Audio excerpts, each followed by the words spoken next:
Excellences, Mesdames et Messieurs les chefs d'État et de gouvernement, Monsieur le Secrétaire général des Nations Unies, Mesdames et Messieurs les ministres, distingués délégués, Mesdames et Messieurs, je suis honoré de prendre la parole au nom du peuple de la République démocratique du Congo à l'occasion de cette rencontre historique. Nous sommes réunis ici à Doha pour parler de ce qui, au fond, nous concerne tous sans distinction de continent, de richesse ou de puissance, la dignité humaine.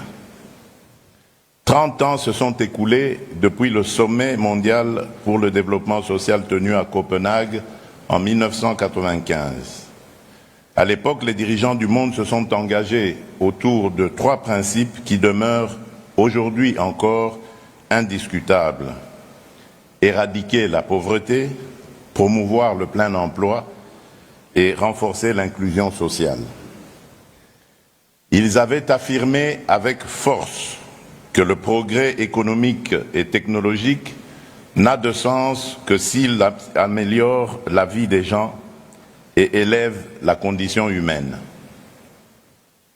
30 ans plus tard, nous avons le devoir moral d'admettre une vérité difficile: le monde n'a pas tenu toutes ses promesses.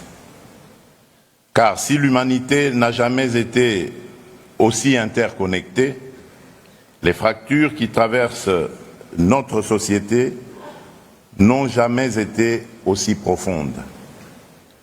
Nous voyons aujourd'hui coexister, parfois dans le même pays, parfois dans la même ville, une minorité qui a accès à tout et des millions d'êtres humains qui n'ont accès à presque rien, ni à l'éducation, ni aux soins, ni à la protection sociale, ni même à la sécurité la plus élémentaire.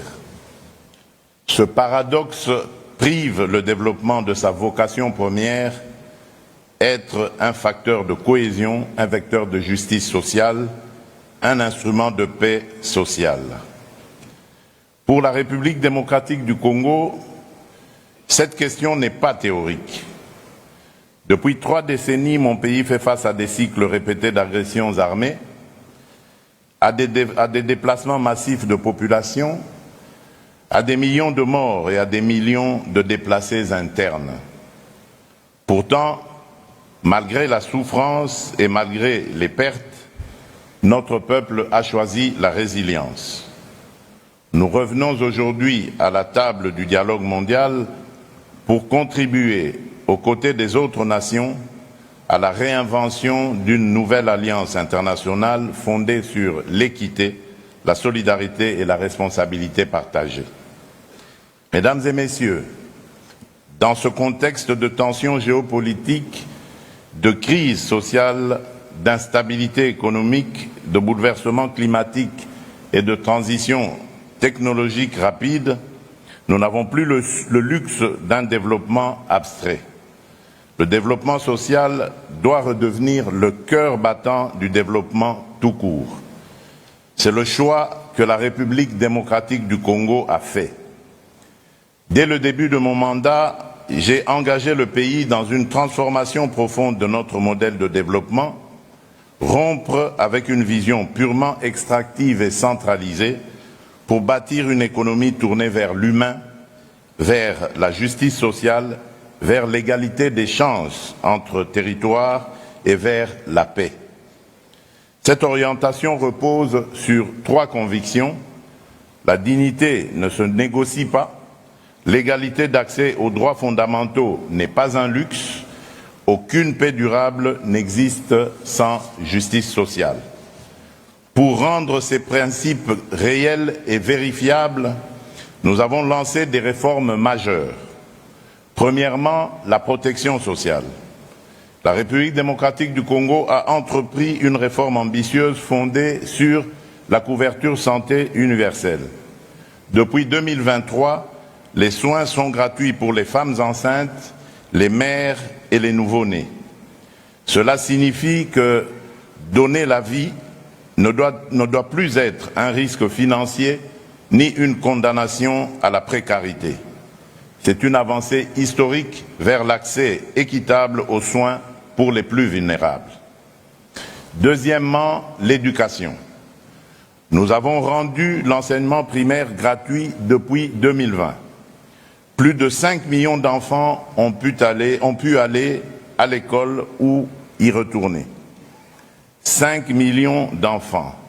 Ce sont 5 millions d'histoires individuelles qui ne basculeront pas dans l'analphabétisme et l'exclusion.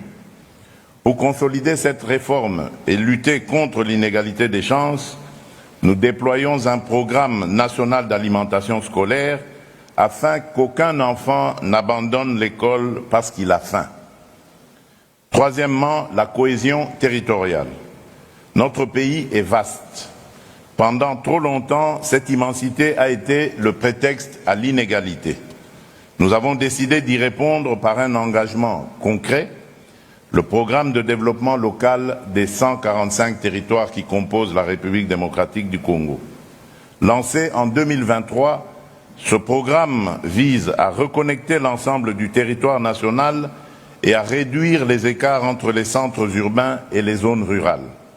Sa première phase prévoit la construction de 2136 ouvrages publics, écoles, centres de santé, bâtiments administratifs.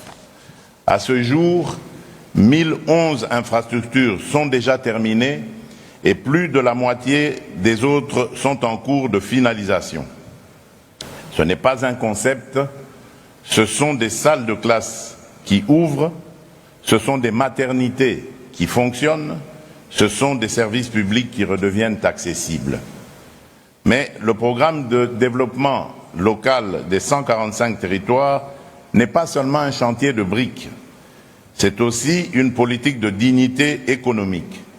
Nous accompagnons les petits producteurs ruraux, nous structurons les filières agricoles locales, nous stimulons les économies de proximité et nous créons des emplois décents.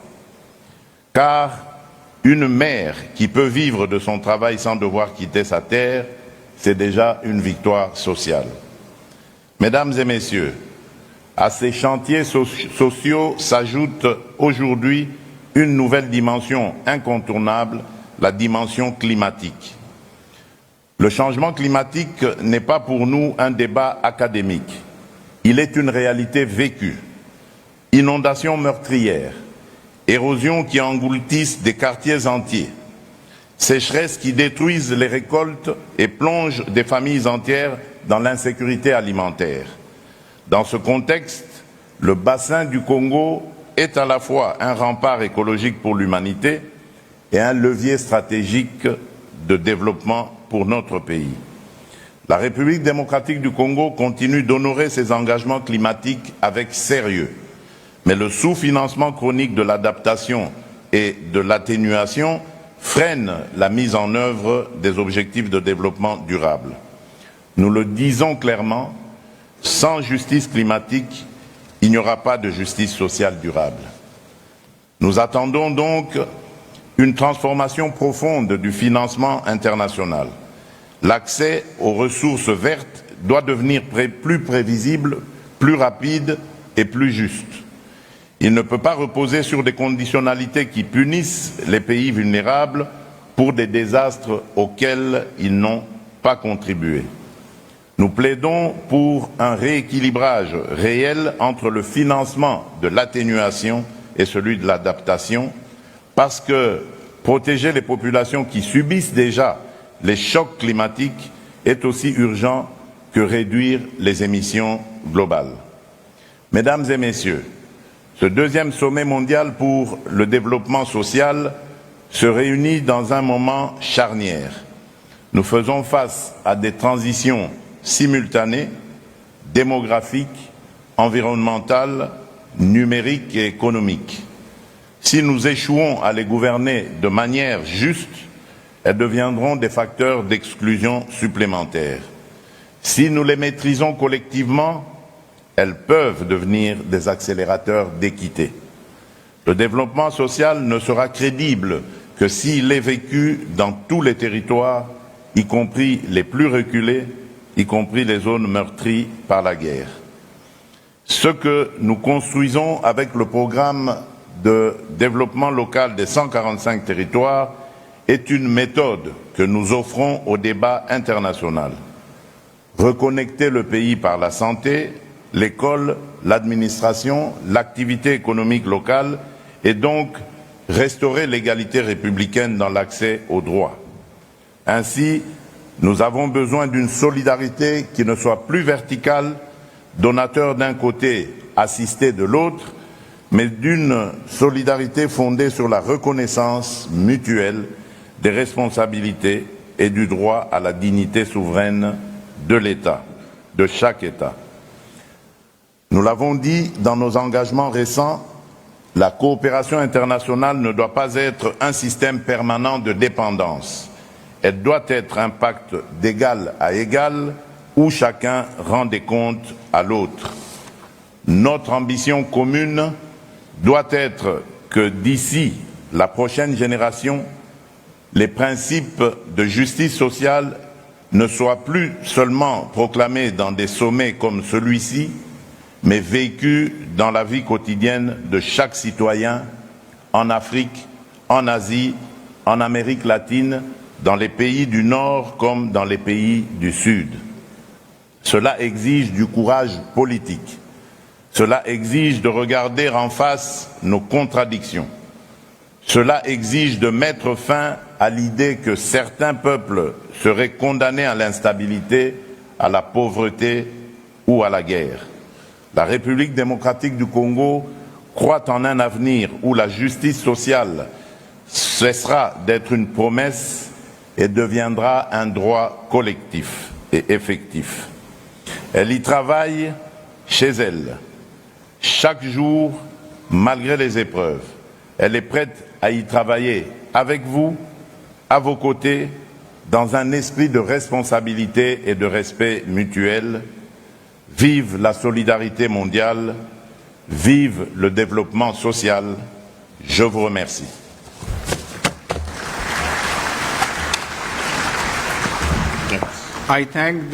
Je remercie le président de la République démocratique du Congo pour sa déclaration et j'invite maintenant son Excellence Solange Wix, président de la République des Palau. Monsieur, vous avez la parole.